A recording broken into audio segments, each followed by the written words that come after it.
আজ 1 মে বুধবার নির্বাচনী জনসভা করলেন অভিষেক। উত্তর মালদা তৃণমূল প্রার্থী প্রসূন বন্দ্যোপাধ্যায়ের সমর্থনে মালদা জেলার চাচল 2 ব্লকের কান্ডারন ময়দানে এদিন জনসভা করেন অভিষেক। তীব্র রোদ ও গরমকে উপেক্ষা করেই সভাস্থলে কর্মী সমর্থকদের ভিড় উপচে পড়ে।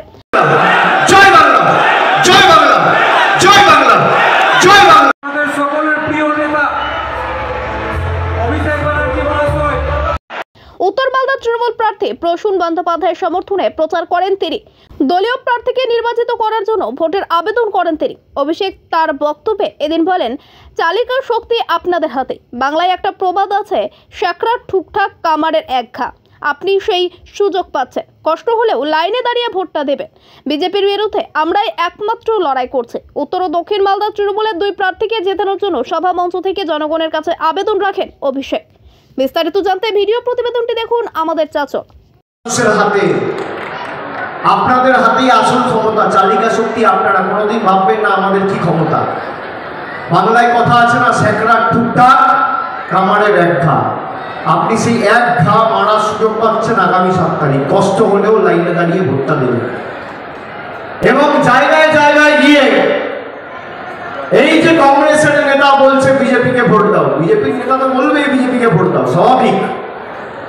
বাংলার প্রদেশ কংগ্রেসের সভাপতি বলছে তৃণমূলকে ভোট দেওয়ার থেকে বিজেপিকে ভোট দেওয়া ভালো। আপনি ভাবুন, মমতা বন্দ্যোপাধ্যায়কে পাশে বসিয়ে রাহুল গান্ধী, সোনিয়া গান্ধী সাংবাদিক বৈঠক করে বলছে যে আমরা ঐক্যবদ্ধভাবে লড়ব।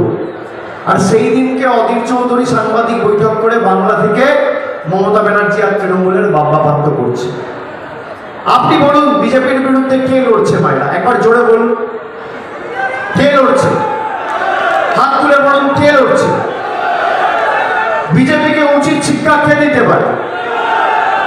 কেন্দ্রের জনবিরোধী সরকারকে বাংলা থেকে উচিত শিক্ষা দিয়ে উৎখাত করতে কে পারে?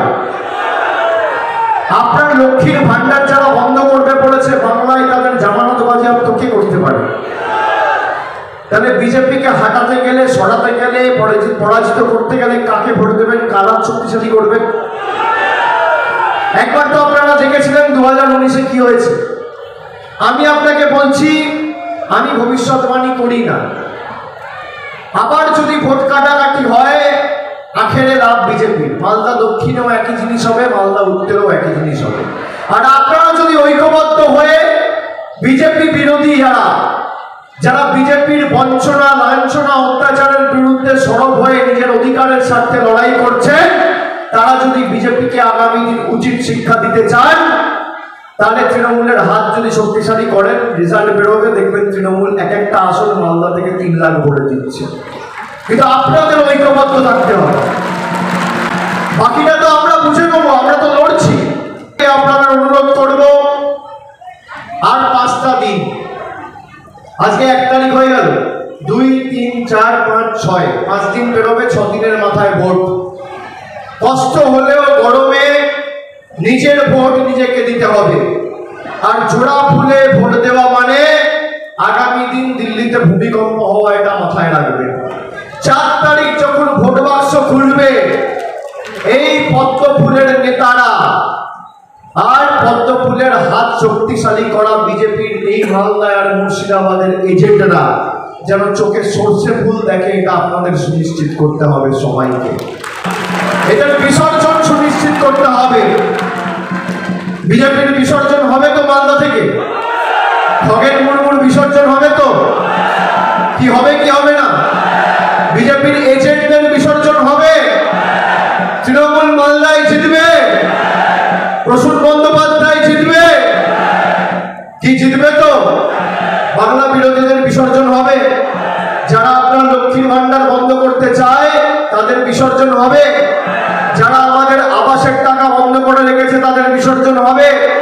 যারা গরিব খেটে খাওয়া 100 দিন শ্রমিকের মানুষের টাকা বন্ধ করে রেখেছে, আজকে আন্তর্জাতিক শ্রমিক দিবসের দিন আমাদের অঙ্গীকার নিতে হবে, খেটে খাওয়া মানুষের টাকা যারা বন্ধ করেছে তাদের এমন জবাব দেবো, এমন উচিত শিক্ষা দেবো যে 7 প্রজন্ম তোমাদের মনে রাখবে বাংলার মানুষকে অপমানিত করার ফল কি হতে পারে।